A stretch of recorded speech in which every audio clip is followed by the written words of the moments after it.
Welcome to The Explainer, where we break down complex topics into clear, understandable insights. Today, we're jumping into a really big change in the world of accounting, one that's designed to make company profits way easier to understand and compare. All right, so picture this. You're an investor, and you're looking at two annual reports. Company A says its adjusted profit is $110 million. Company B reports $105 million. At first glance, you'd probably go with Company A, right? But here's the thing. You actually can't be sure. Today, we're digging into exactly why that is and what's being done to fix it. Okay, so let's really get into that challenge. The whole problem starts with the word profit itself, which, it turns out, is not nearly as simple as you think. You see, companies often cook up their own custom performance metrics. You might hear them called non-GAAP measures. And look at these terms. They sound super official, don't they? But here's the catch.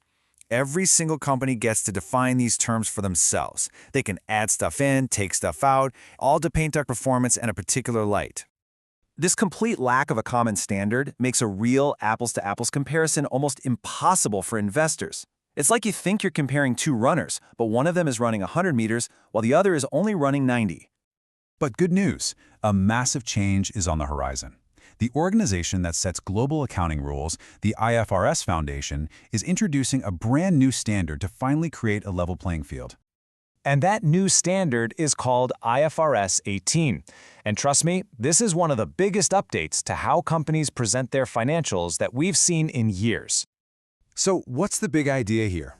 Well, it's actually simple but incredibly powerful. Make financial statements more consistent, more clear, and ultimately give investors like you a much better foundation for analysis so you can make smarter decisions.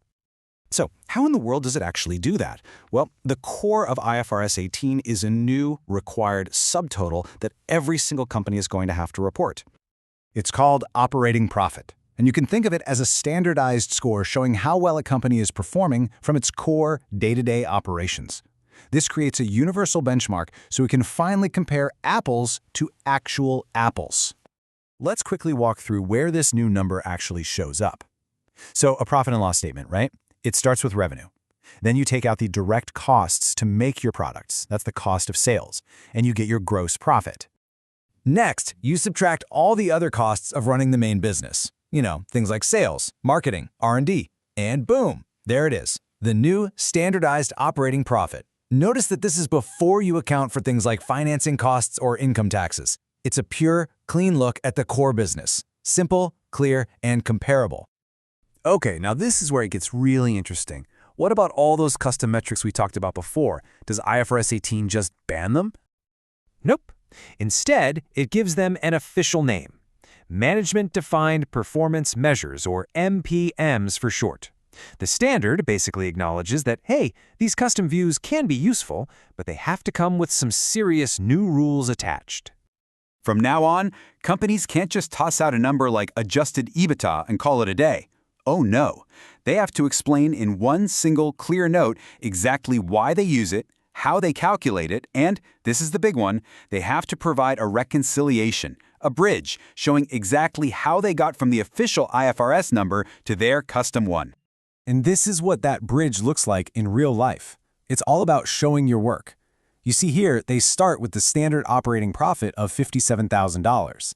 Then they add back some temporary costs, add back some non-cash expenses, make a few other tweaks, and they arrive at their custom adjusted operating profit of over $65,000.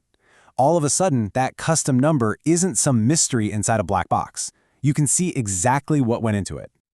Now, all this transparency is great, but it's not a silver bullet. Some research actually points out that giving investors too much detail can sometimes lead to information overload. So the challenge is finding that sweet spot between telling the whole story and still making it easy to digest. So let's pull all this together. What does this massive change actually mean for you? Get your calendars out. January 1st, 2027. That's the date this all becomes mandatory for most companies. Now, I know that seems like a long way off, but trust me, businesses are already preparing for this huge shift. So, when you pick up an annual report for a year starting in 2027, you're going to have much better tools to understand what's really happening inside a company. So, here's the bottom line. What you need to take away is this. IFRS 18 is going to give you clearer comparisons thanks to that standard operating profit.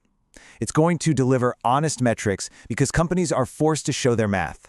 And all of that comes together to empower you to make better, more confident decisions. And that leaves us with one final thought to chew on.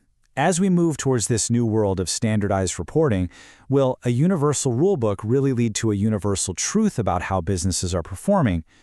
Or will it just create new, more sophisticated ways for companies to tell their story?